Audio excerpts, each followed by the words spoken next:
شکر ہم خدا کی ذات کا، خدا کی ذات کا نیا پھر دن ہوا۔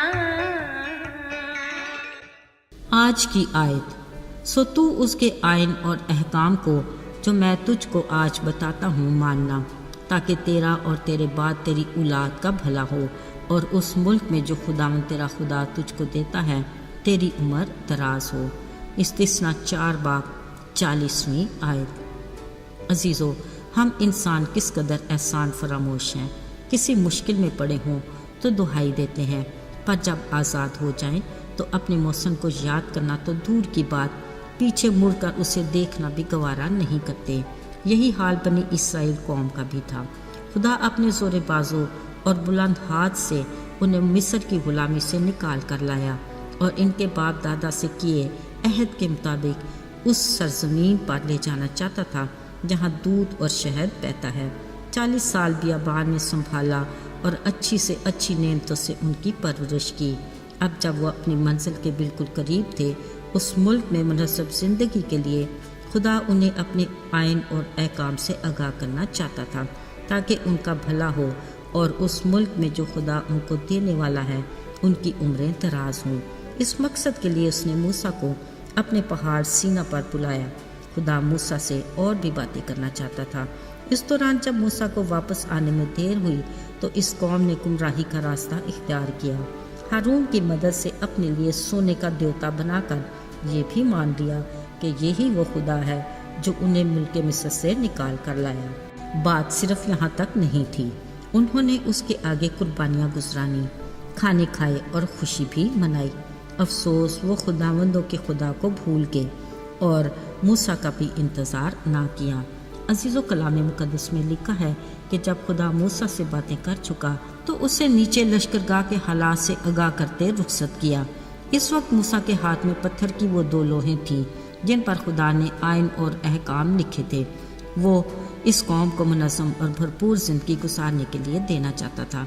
جیسے ہی موسیٰ ان لوہوں کو ہاتھ میں پکڑے نیچے اترا، انہیں ایک سونے کے دیوتا کے سامنے خوشیاں مناتے دیکھا تو غصے میں ان لوہوں کو پٹک دیا۔ دیکھا جائے تو موسیٰ کا غصہ اپنی جگہ پر جائز تھا، اور خدا کا غضبناک ہونا بھی درست تھا۔ اب دوبارہ خدا نے موسیٰ کو پتھر کی اسی طرح کی لوہیں تراش کر اپنے پاس اوپر پہاڑ پر آنے کو کہا۔ اسی دوران موسیٰ ان لوگوں کے گناہ کو معاف کرنے کی درخواست بھی کرتا رہا، اور خدا نے بھی اس کی سزا کا حکم صادر فرما دیا۔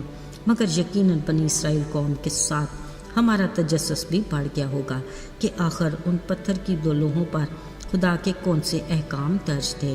عزیزو، یہ خدا کے وہ 10 احکام تھے جن کے بارے میں خدا نے کہا، تو بھی جان لے اور اپنے دل میں یہ جما لے، اور اپنی اولاد کو بھی اٹھتے بیٹھتے راہ چلتے سکھانا، بلکہ دل کی تختی پر لکھ لے، پھر ان پر احتیاط کر کے عمل کرنا، تاکہ تیرا بھلا ہو اور زمین پر تیری اور تیری اولاد کی عمر دراز ہو۔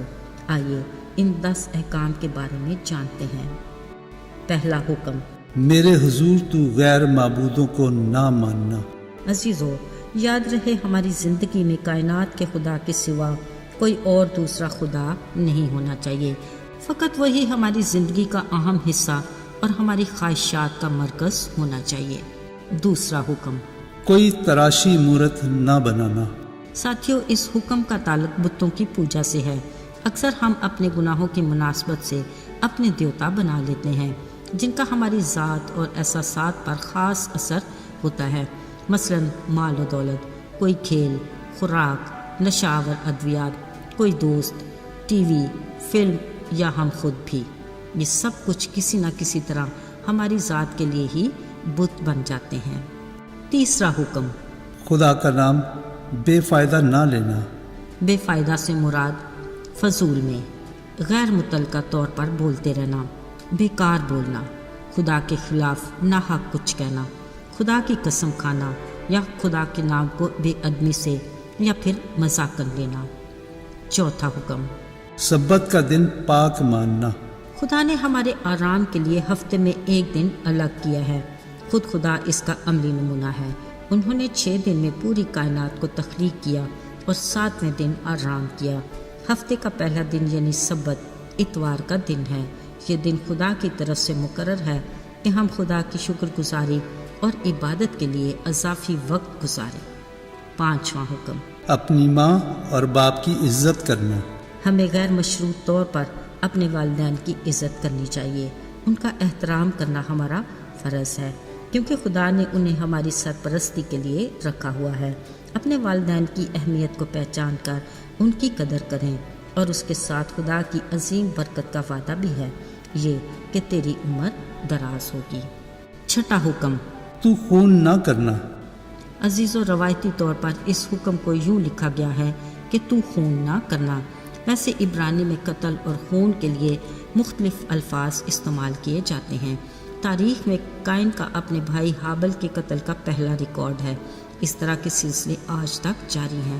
خدا کے کلام کے مطابق بھائی سے عداوت رکھنے والا بھی خونی ہے، اور کسی سے نفرت یا حد سے زیادہ غصے کرنے والا بھی خدا کی نگاہ میں خونی جیسا ہے، کیونکہ وہ ہمارے باطن اور ظاہر کو جانتا ہے اور ہمارے خیال اور عمل پر نگاہ رکھتا ہے۔ ساتواں حکم، تو زنا نہ کرنا۔ بری خواہش کرنا اور کسی پر بری نگاہ ڈالنا بھی زنا کے زمرے میں آتا ہے۔ فحش فلمیں دیکھنا اور ایسی موسیقی جس سے زنا کی خواہش بیدار ہو، وہ بھی زنا ہے۔ آٹھواں حکم، تو چوری نہ کرنا۔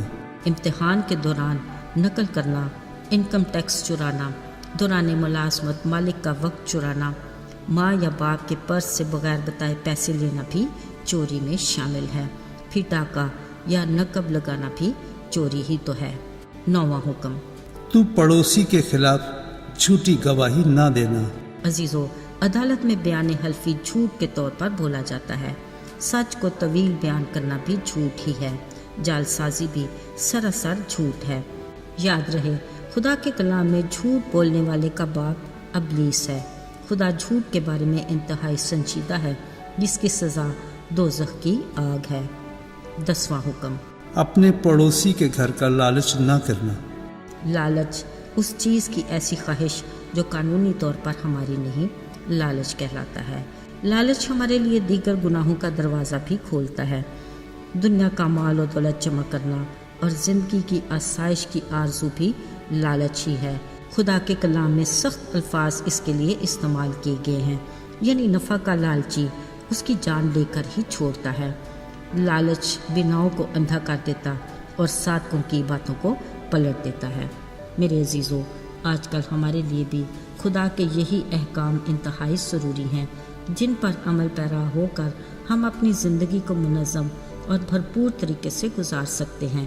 ان پر احتیاط سے عمل کر کے اس کی برکات سے مستفید ہو سکتے ہیں۔